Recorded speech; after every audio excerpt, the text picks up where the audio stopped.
Welcome everybody from the Sparx Systems YouTube channel to our urban parking system repository that we've been developing in Enterprise Architect over the many weeks and many videos.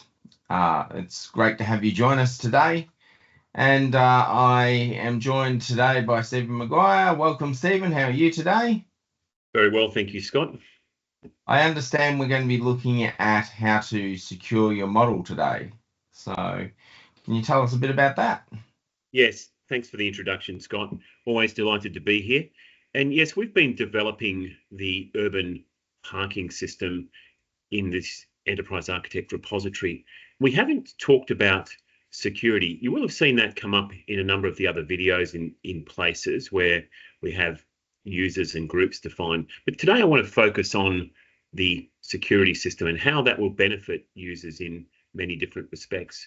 So the security system in Enterprise Architect is an optional thing. You don't have to have it turned on, but it's my opinion that it's best practice to do that. Unless you're creating a small model for your own purposes and you're the only one that's going to be looking at the model, then, by all means, don't enable the security.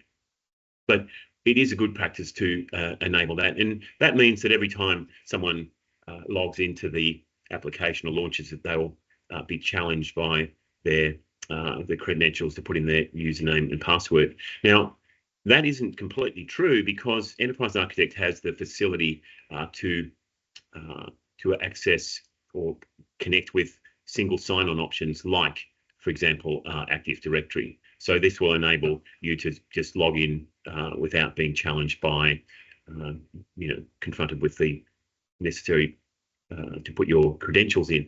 So we're not going to be talking about that today. That's going to be covered in an advanced topic. Consider this to be an introduction to the security system. So let's have a quick look at where we start this story.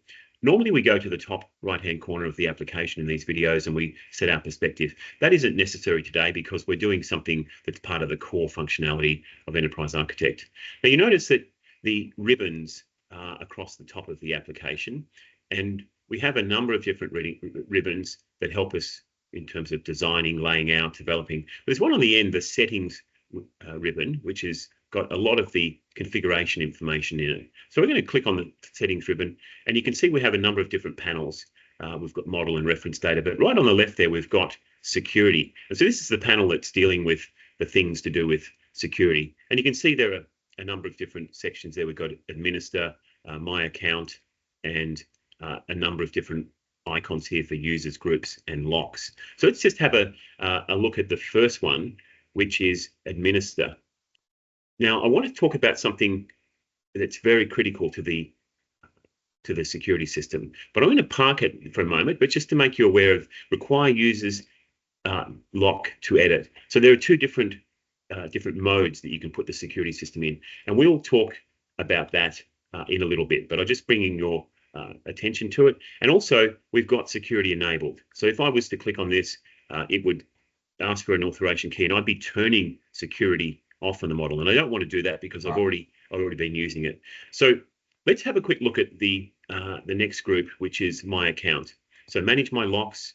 Remember me is already is disabled there. Change password, set an avatar, hide or open login window, and log in as another user. So all the things just to ask a silly question, what is a lock?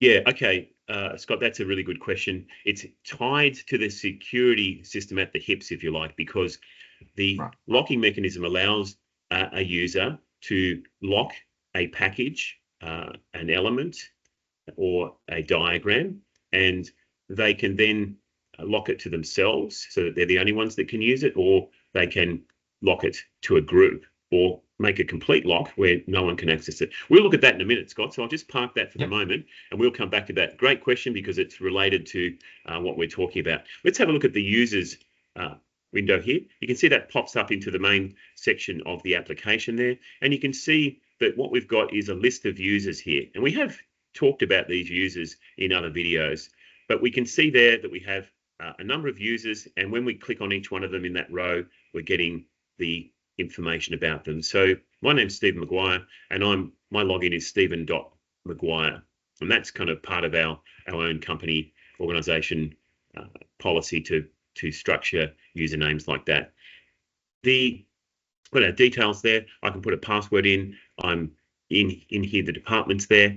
And then on the right-hand side, there's a panel over here saying global options, accept window authentication, accept OpenID authentication. We're not going to talk about that today, but just bear in mind that you don't need to have your users challenged by credentials. You can simply, set up one of these single sign-in on options and you can sign in. The other thing that's on this side is user groups and permissions and restrictions. So two very important things there, permissions and restrictions. But the other one is user groups. So let's go and have a look and see what groups that we've got defined. So we'll go back here and click on the groups window there, and you can see here that we've got just this one group defined. And again, you see over here, we've got a very similar situation where we've got permissions and restrictions, and we'll talk about those.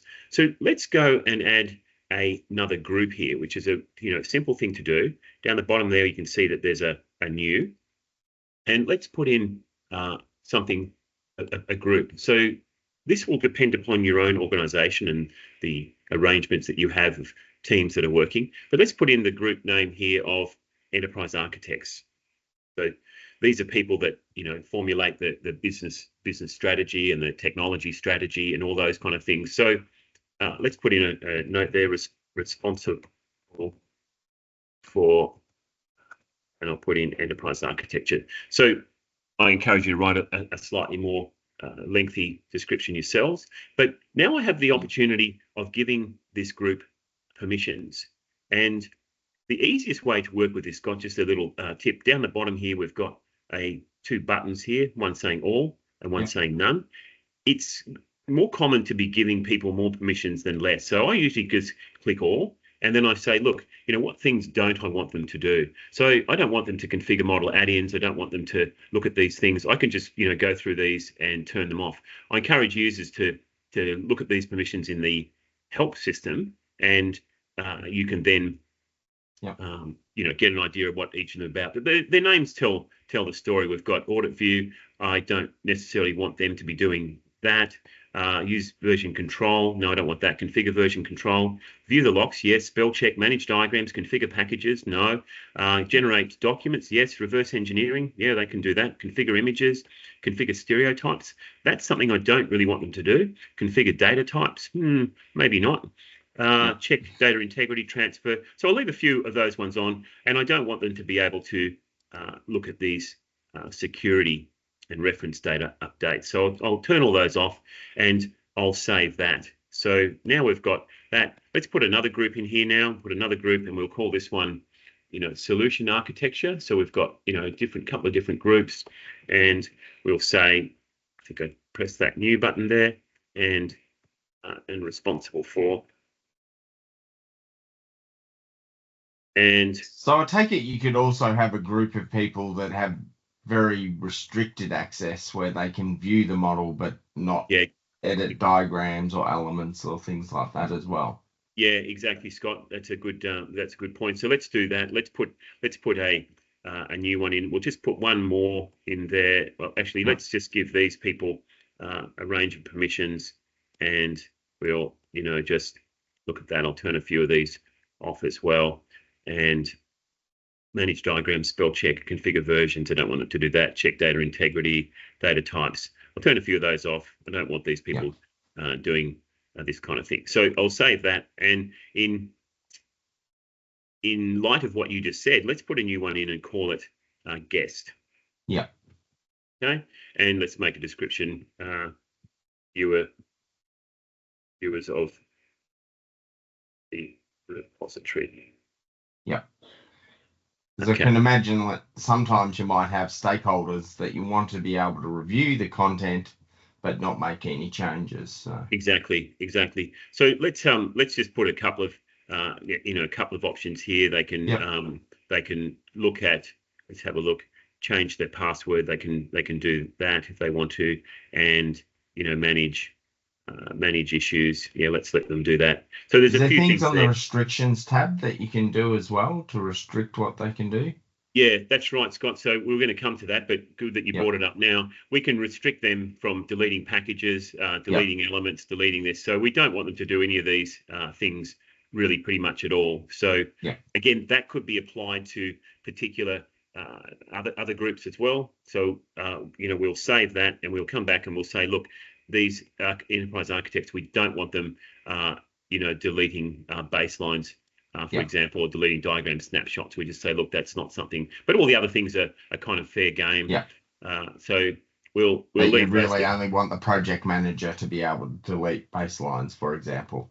Yeah, exactly. Yeah. And Scott, I recommend that you have two different levels of administrators. I haven't got it here, but just in passing, an administrator to look after the administration of the repository generally, and then another one that has the permissions to adjust security as well. That's kind of a good practice. But let's just leave this at the moment, and let's have a look at our security users now. You can see now that these groups have popped up here, and we can say that let's take Jenny Kitabashi out of administrators, and let's put her into being a enterprise architect there. So she's going to be in that group. You can see these permissions have come through from the groups, and you can see over here that those permissions are there. So that's useful, and we can look at the permissions, and again, those ones have come through from the group. Now you can add additional permissions for Jenny by simply clicking on one of the items, and you can't turn these ones off because they're part of the group, but I can add to it. So if you know set theory, it's the union of both her personal and her group permissions. Yeah.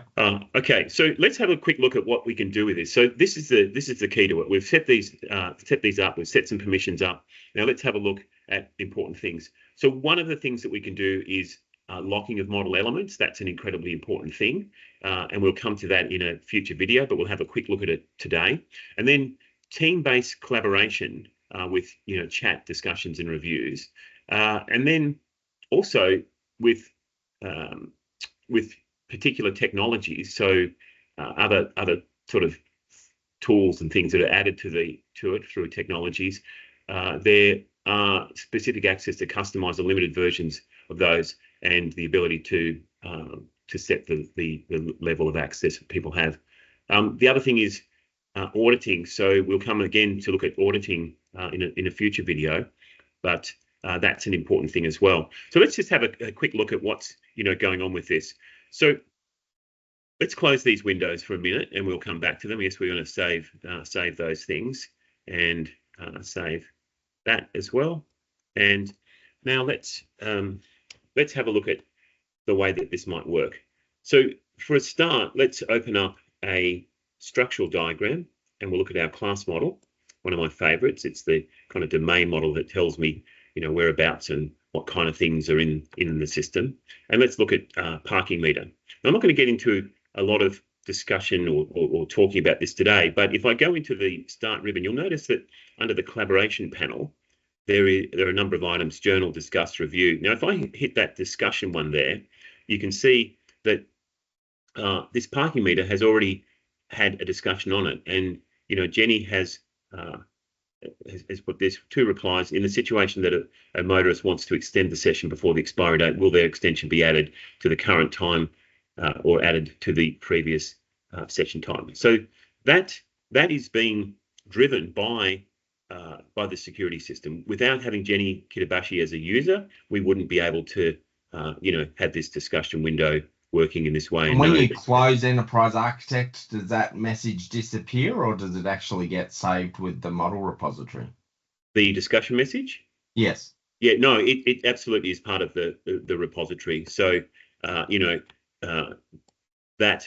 I'm logged in at the moment. So if I was to create a discussion and say,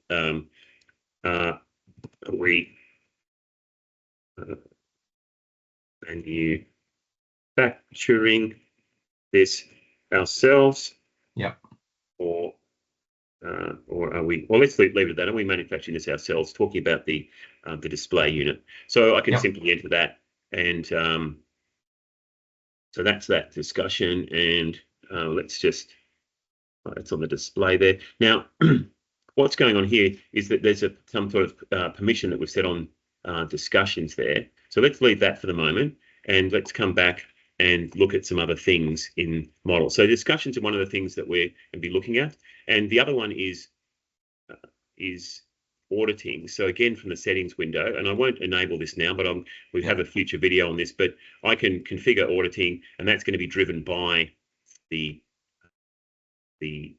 sense that there are users that are defined in the repository. But let's have a look at one of the big things with this, which is locking packages. So if I want to work on this model and I don't want anyone else to be working on it at the time, I can create a lock. And so I'm going to go in here and say package control lock package. You see that this window pops up and it says no lock, general editing allowed. So that's the current state of it. But I can say full lock, no one may edit.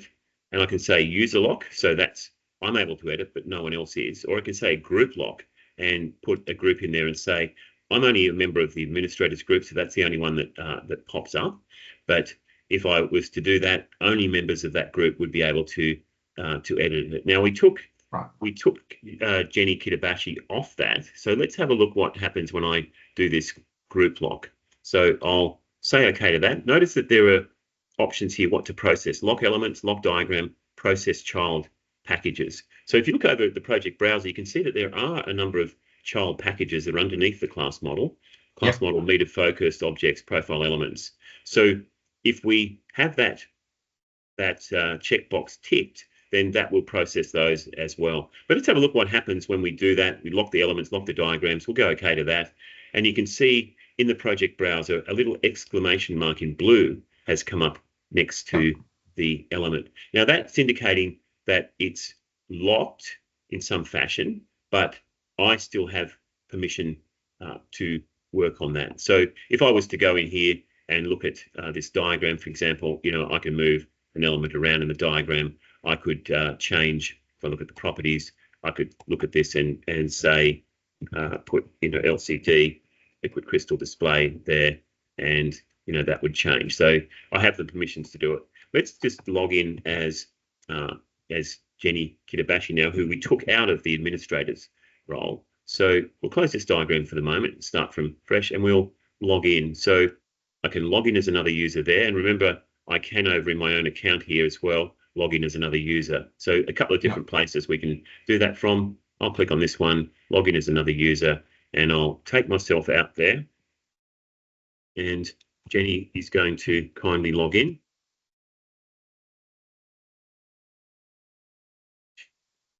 And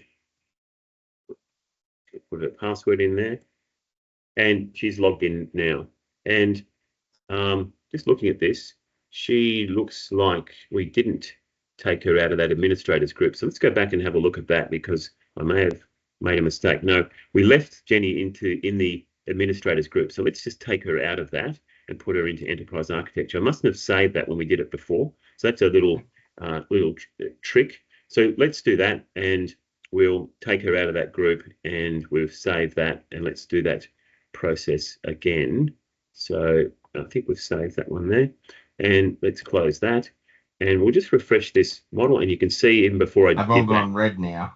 They've all gone red. So she was still in that administrators group, and that's why she could do it, but now we've taken her out of that group. She can't edit those things. So if I go into that class diagram and try and change it, you can see now that it's coming up, indicating. Now that little indicator around the border, that's been driven by the preferences window. When I look at those, preferences, and I go in here to where are we? Appearance, I think, what's it?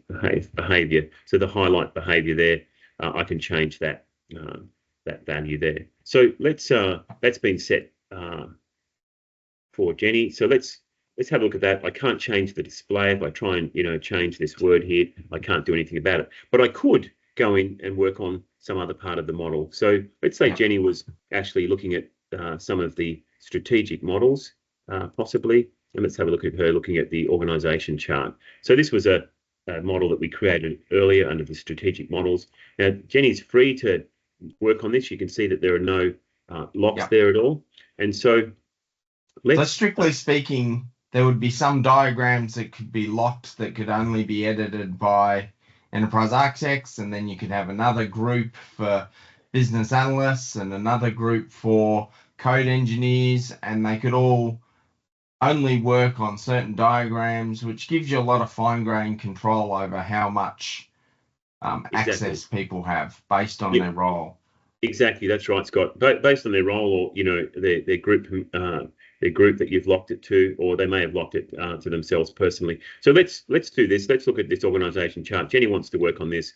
Let's look at that and package control, lock package. Let's just do it full lock, no MA edit. Let's go user lock. So that's going to be locked to Jenny. Let's go OK to that. And you'll see the blue icons come up, and now the red ones are still there. Now, if I go back to that settings window and look at this, manage my locks. So this is what Jenny can see that's been locked by her. And if I expand that window out and just look at this, I can say, enable group box, and I can put in particular things, like I can drag the type up there, and it will then show it to me by element and by diagram. So there's one diagram and a lot of elements in there. And of course, Jenny's the one that has locked that package. Let's go back now and log in as myself. And so we'll log in as another user, and let's do that. Put in password, and now look what's happened. The organization chart is, and the org chart's red. Yeah, even though I'm an administrator, I've got the power of being an administrator there. If you look at me, I have got administration powers, but because it's used by the locked by the user, I can't look at that. So let's have a look now again at, I can get back to the things that I have permission to in this group, which is which are all the things under the class model. So really fine-grained things there, like you said, Scott, and it's used in lots of other places in the application. And now that we've talked about security a bit, we'll be able to look at that with other in other videos and explain how it's used and how the productivity gains that you get from that. The other thing I want to just talk about is let's have a look at this, locks. You see here that as an administrator, I have the ability to look at users, groups, and locks. Now, Jenny, not being an administrator, doesn't have access to that. So I can look at this and I can see what's going on with all the locks. So this isn't just my locks. So if I just close that for a minute, and if I was to go into manage my locks, I don't actually have any locks, because these are the locks that I had personally, and I don't have them. Jenny's locked some things to herself, and there's been some group locking, but I haven't actually personally locked anything. But let's have a look at this locks window here, and you can see view locks for all or groups only. And so that's the group, and it's the administration group there. Can the administrator override a lock? Yeah, they can, Scott. That's an important thing. They can deal with the locks here. So you can see I've got this users locks here, and again, I'm going to use this feature here. Never underestimate the right mouse click in Enterprise Architect, Scott. Lots of things under that thing, hidden under there, but conveniently put aside for you to get access to that menu. I'm going to say, let's have a look at this. Enable the group box, and you can see now that I can drag things there. I'm going to drag the user there, and then I'm going to drag the type underneath the user as well. So let me do that, and now you can see that things are grouped by user, Jenny Kitabashi, and that's the only person that has personal locks there, and Jenny's things are grouped within her. Kind of structures that information in a much better way. Yeah, exactly. Now I've just pressed all, and now you can see that there's Jenny's locks and user Stephen Maguire type diagram. So we're looking at those things. Now your question was, can I overwrite that lock? So let's say that Jenny went on a holiday somewhere, and she forgot to unlock these elements. I can unlock that element there specifically. It's gone from there now, and you can see in the project browser. Looking at the project browser on the left-hand side there, you can see that the Chief Finance Officer no longer has a lock. Locked. Yeah, that's great.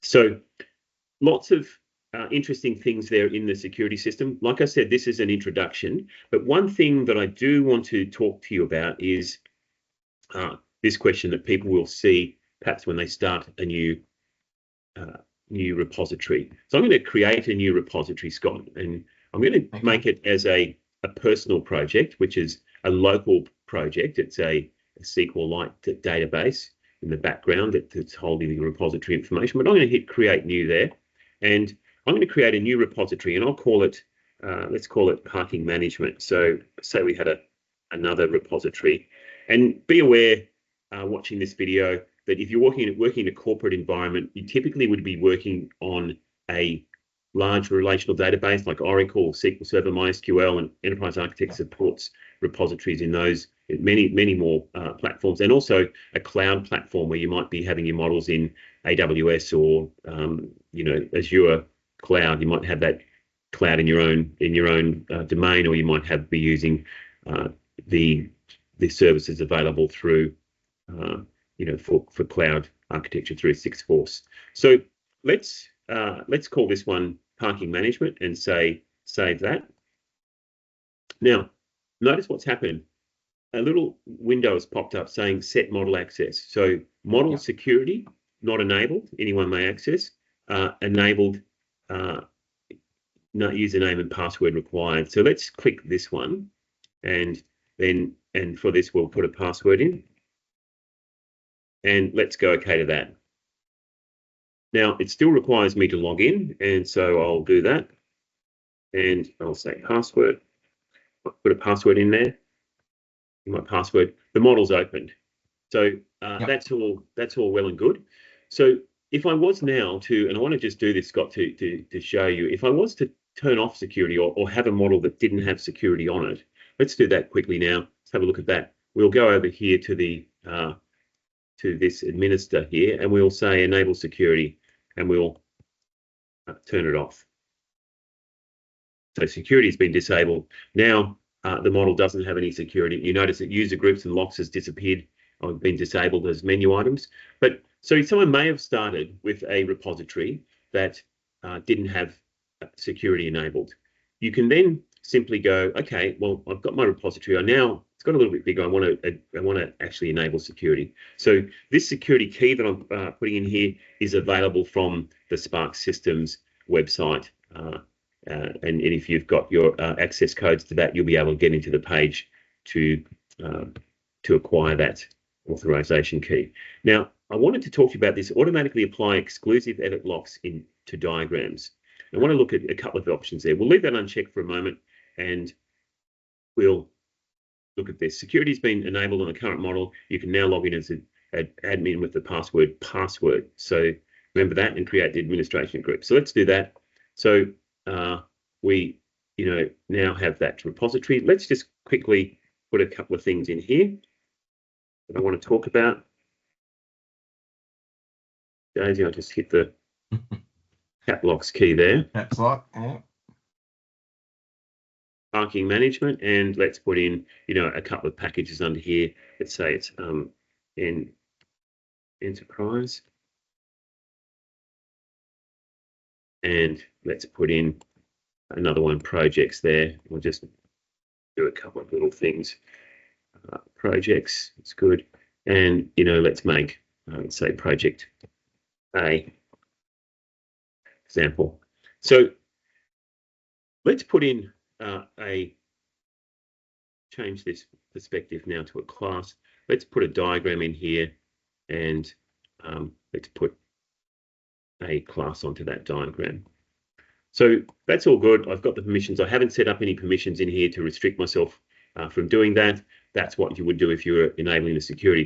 Now, there's another option under here I want to talk to you about, which is require user locks to edit. When we were working a little bit earlier, and we were talking about Jenny and Stephen working together, and Stephen was part of the administration group, and he had locked some packages in the class model, and Jenny had gone up and looked at the organization chart, and she'd locked things personally to her. once the thing has been locked, then people can work on it if they have the right access. So Jenny locked it and she's got access, but Stephen wasn't, as you saw, wasn't able to lock it. This other option here, require user lock to edit, is a complete shift of the mode of the security. The other one is the whole model's kind of open until you start locking things. Until you lock things. But this one is different. So I'm going to look in here and say require user to lock to edit. Now it says, gives you a warning message. You're about to change the locking mode so that elements can only be edited if you lock them. This represents a complete inversion of the current behavior. You should only proceed if you're certain of the consequences. So a bit of a warning, about possible dragons along our path. So let's just say yes to that.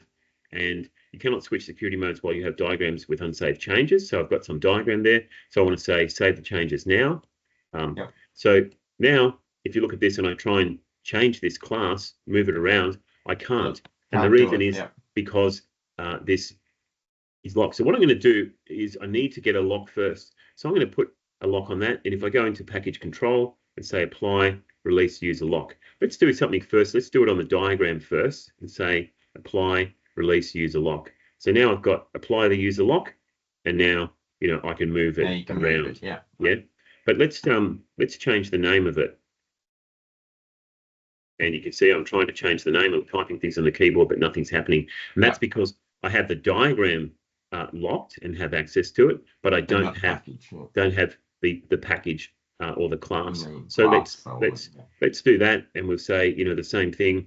Apply, release the user lock, apply the lock, and let's go in there and we can change that. But now let's do the package as well. That's under package control, apply the lock, and I'll apply that as well. So now I've got full access to be able to to do what I want. I'm going to change that to class A, and there we have it. So that's an important thing to do.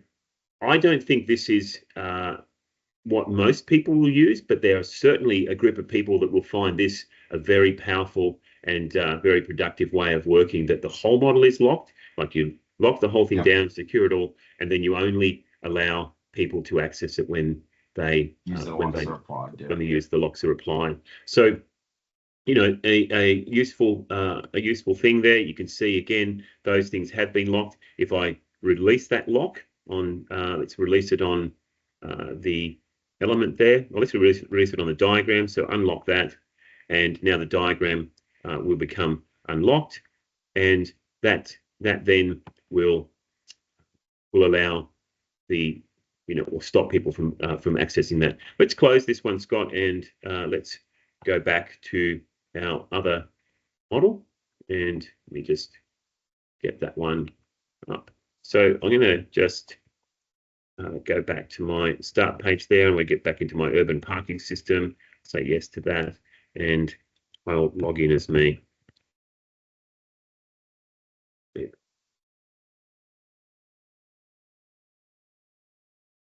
And we'll say log in there.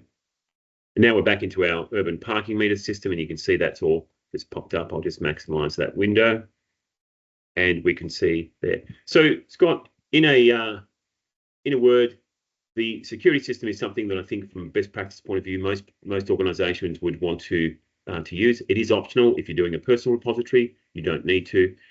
But the take-home message is that it enables all sorts of other features in the tool, from chatting and reviewing and discussions and auditing and locking packages and controlling access. So there are lots and lots of things that come with the setting up of the security.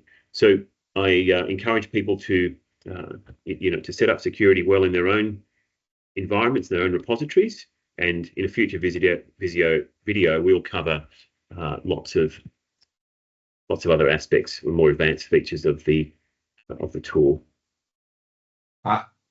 Excellent. Thanks, Stephen. It's great to see how powerful it is in Enterprise Architect, and how all these security features allow you to lock down parts of the model and have control over who can edit what. And then there's even more advanced features around auditing and chat and messaging and being able to communicate. And it's great to see that Enterprise Architect has pretty much been built from the ground up as a shared platform where people can work together. So that's wonderful. As always, I'd like to encourage our audience, if you've enjoyed this video or you've got something out of it, please press like on the video. We love getting nice positive feedback of our videos. As always, we encourage you to like, comment, and subscribe to Sparx Systems YouTube channel so you can see the latest and greatest and any of the new videos around the open parking system, plus many, many more that are on our YouTube site. If you want to reach out to Stephen to find out more about locking your model down and security and how it can be used in Enterprise Architect, Stephen's credentials are listed in the video description below, and he's also got details for his website as well. So as always, thank you very much for a very interesting and powerful demonstration of how security is enabled in Enterprise Architect. Great to hear from you, Stephen. Always a pleasure, Scott. And remember, we've only just scratched the surface of the tool's capability.